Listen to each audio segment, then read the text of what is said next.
Digital news production editor Christelle Du Toit. Great to have you with us again. Have you been monitoring the mood? What's the tone right now? Well, we've kind of been looking at it both in South Africa and globally now. We also had a look at what's been happening over the past week to start contextualizing this and seen some very interesting patterns. ROI Africa has sent out statistics indicating that only about 53% of the tweets with hashtag FeesMustFall came from South Africa. Sure. About 30% came from the US, and then you had countries like the US, Australia, Canada, even Italy and Argentina tweeting. But you would think more than 53% of it would come out of South Africa, and it's been a global discussion, in other words, speaking to the fact that the social media phenomena grow beyond your borders. You can't control them within your country.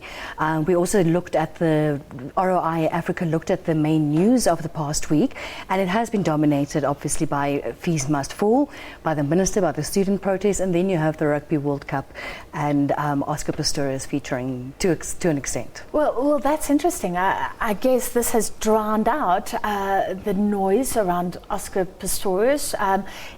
Is that a fair reflection? Is it drowning out Oscar Pistorius and even the Rugby World Cup for a rugby-mad nation? Well, we'll see what happens tonight now that the drama is dying down a bit and we can start focusing on the Bokke.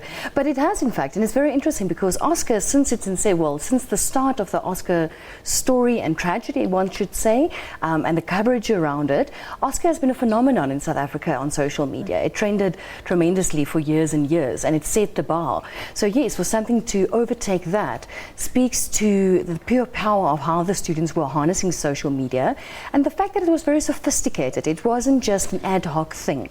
It was a very planned, a very structured approach that they took, and they knew exactly what they wanted to achieve. They were very clear, for example, when celebrities wanted to join in, to say no, that is not the aim of this campaign, and they were very strategic in it.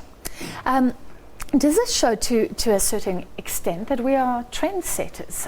Like you say, it's not only tweets coming out of South Africa, although possibly the coordination happening in South Africa. I saw Trevor Noah, one of our biggest exports at the moment, tweeting about this. And we do have powerful personalities who have an international following, I guess. I think it does speak to our Twitter conversation and discourse, if you want to call it that, becoming more sophisticated. It's no longer, yes, there's a lot of entertainment and wow, this person wore that and that person wore that. But there is a lot more nuanced discussion and no longer just people stating things. You will find that citizens will break the news, yes, but then there's immediate discussions on what are the implications of this, how will this be unpacked. So the president has announced a 0% increase, but what is this basket of interventions he's talking about? How do we go forward? And people move very rapidly onto the next phase of the discussion. So I think it speaks to sophistication in the social media sphere in South Africa. All right, very interesting, and hopefully you will join us again as we gauge the mood on the ground. We've been bringing you coverage from the union buildings today, also gauging the mood on social media. Let's take a look at some of the earliest scenes from the union buildings.